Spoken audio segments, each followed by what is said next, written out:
안녕하십니까. 이번 시간에도 글을 한 편 써보겠습니다. 학습 방법은 이전과 동일합니다. 오늘 쓸 글은 중급자용이 되겠습니다. 사건을 통해서 글감을 찾아냅니다. 자, 우리가 쓰는 글은 여러가지 방식이 있겠지만 글의 형식에 구애받지 말고 자유롭게 생각을 전개하기로 합시다. 예, 글의 형식 이런 것에 너무 매이다 보면 글을 제대로 쓸 수가 없죠. 예, 형식에 갇혀버립니다. 다만 논리적으로 쓰면 좋겠습니다. 자, 사건이 이렇게 전개가 됐습니다. 사건 자체는 뭐 그렇게 복잡한 내용이 아니고요. 그냥 드라마를 시청했다는 것인데 거기에서 생각하고 느낀 점이 많았기 때문에 글을 쓴 것입니다. 자, 드라마 황금의 제국 2013년에 방송했던 것을 시청했습니다. 자, 이것은 케이블 TV를 찾아서 보았던 것인데 그것을 보고 나니까 굉장히 재미있고 또 궁금증이 계속 생겨서 새벽까지 시청을 하게 되었습니다. 그리고 지난 방송까지 찾아서 보게 된 것이죠. 그리고 그것을 보면서 굉장히 인상적이었습니다. 드라마의 특징, 이 드라마가 가지고 있는 특징이 굉장히 인상적이어서 열심히 보게 된 것이죠. 이 드라마를 쓴 작가를 좋아하게 되었고 또 다음 작품까지도 기대를 하게 된다는 말로 이렇게 끝맺음을 맺겠습니다. 자, 이런 내용을 가지고 글을 쓸 텐데 여러분이 글을 쓴다면 어떻게 쓸지를 생각하면서 같이 글 쓰는 과정을 따라 보겠습니다. 따라가면서 같이 생각해 보겠습니다. 자, 주제는 말하고 싶은 것이 되겠죠. 이 드라마를 보고 난 후에 느낀 점을 쓰려고 합니다. 자, 소재는 키워드나 글감이 되겠죠. 드라마니까 결국 소재도 드라마가 되겠고 케이블 TV, 뭐 스토리텔링, 태조왕건 드라마, 드라마 작가 이런 말들이 나올 수가 있습니다. 자, 대비하면서 이런 것을 비교하면서 설명하는 문구가 나옵니다. 그렇게 해서 글감을 엮어서 짧은 글을 써보도록 하겠습니다. 자, 제목은 드라마 황금의 제국을 보고 나서 라고 먼저 정했습니다. 자, 우선 독자들이 이 첫 문장을 보고 궁금증이 생겨야 합니다. 초두 부분을 어떻게 쓸까 고민하시는데 이 첫 문장에 함축적으로 이 글 전체가 어떻게 진행될 것인지를 먼저 보여주는 그런 문장이 나와야 되겠죠. 그래서 이렇게 써보겠습니다. 오랜만에 훌륭한 작품을 감상했다. 뭐 길게 쓸 필요 없고요. 그냥 직설적으로 이렇게 작품을 감상했다는 사실을 먼저 이야기했습니다. 그 다음에 이제 조금 더 구체적으로 계속 들어가야 되겠죠. 지난 일요일 우연히 케이블 TV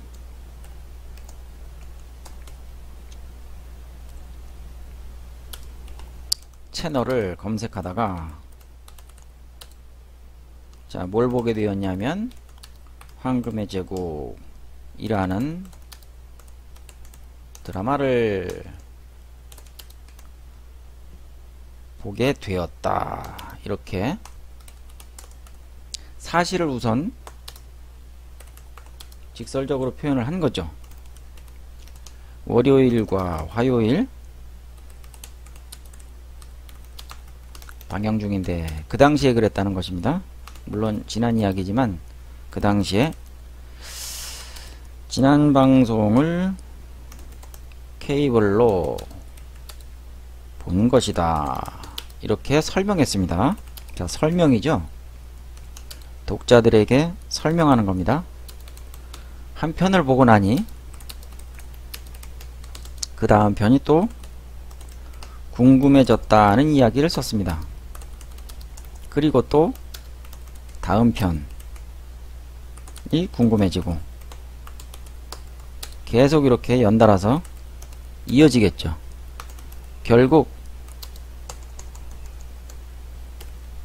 지난 방송을 거의 다 보고 새벽에 잠이 들었다. 그런데 개인적으로는 이런 경우가 처음이라서 놀랐다는 거죠. 나 역시 놀랐다.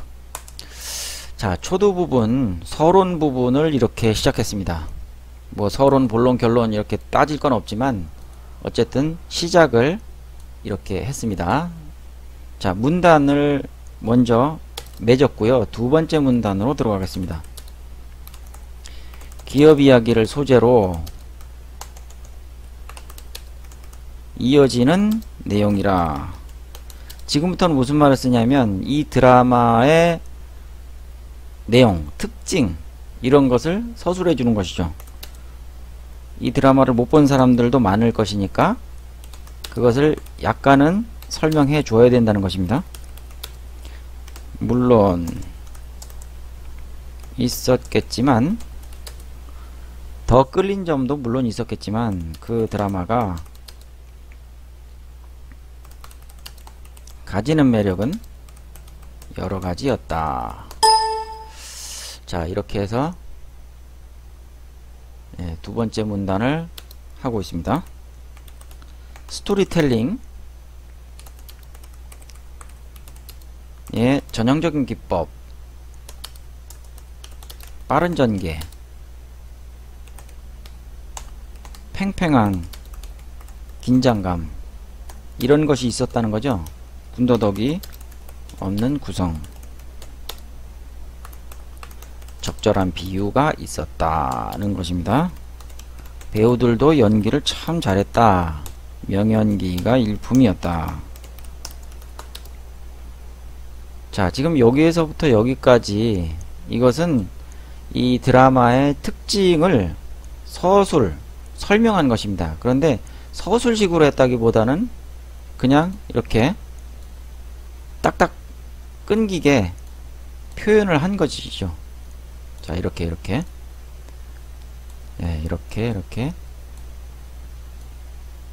한마디씩 표현을 한 것입니다.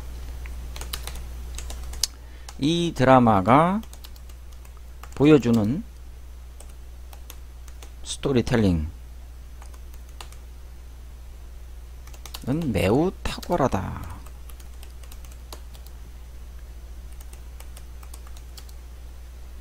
말하고자 하는 내용을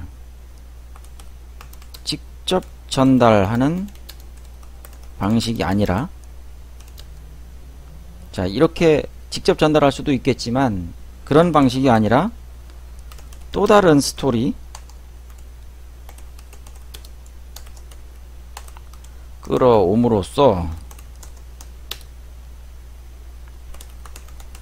화자의 의도를 청자가 이해하도록 하는 스토리텔링,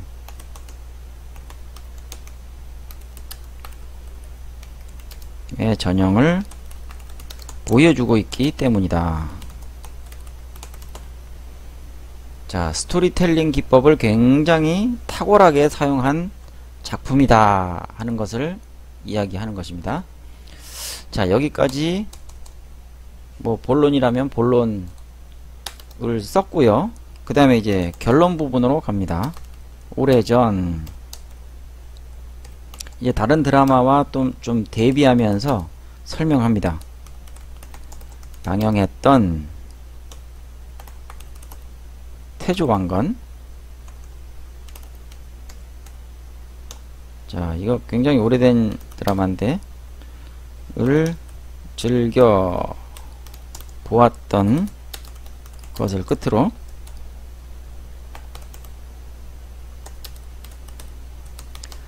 드라마에 그다지 흥미를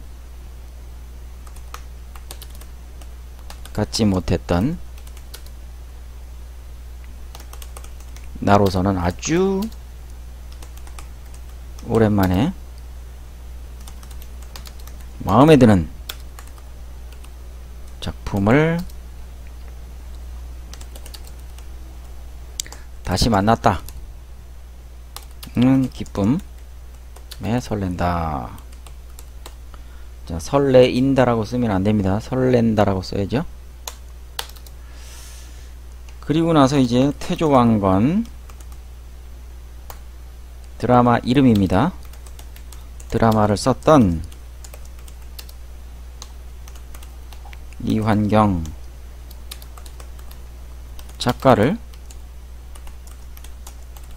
좋아했었는데 이번엔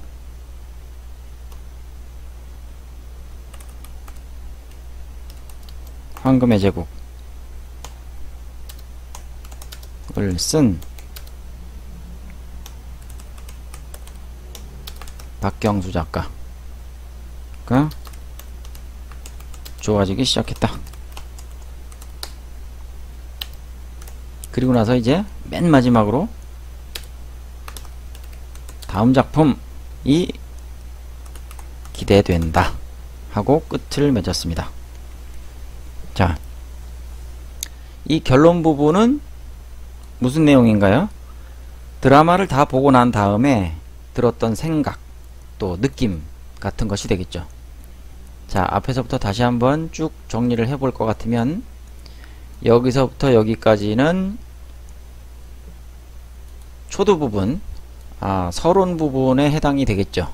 그래서 첫 문장에서는 이 이야기가 어떻게 전개될 것이다. 이 글이 어떻게 전개될 것이라는 것을 암시하는 문장을 처음에 썼고요. 그 다음에 이제 본론 부분으로 들어가서는 그 드라마의 특징, 이것을 설명해주는 문장으로 설명해주는 글을 썼습니다. 특히 이 부분, 스토리텔링의 전형적인 기법, 빠른 전개, 팽팽한 긴장감, 군더더기 없는 구성, 적절한 비유, 배우들의 명연기가 일품이었다 하면서 이 드라마를 본 사람이, 관람객인 제가 생각하는 것을 이렇게 표현한 것이죠. 이런 것을 느꼈다, 생각했다 하는 것입니다. 그리고 맨 마지막에 가서 결론에 태조왕건과 비교를 해가면서 이렇게 작가가 좋아지기 시작했다, 다음 편이 기대된다 라는 말로 마쳤습니다.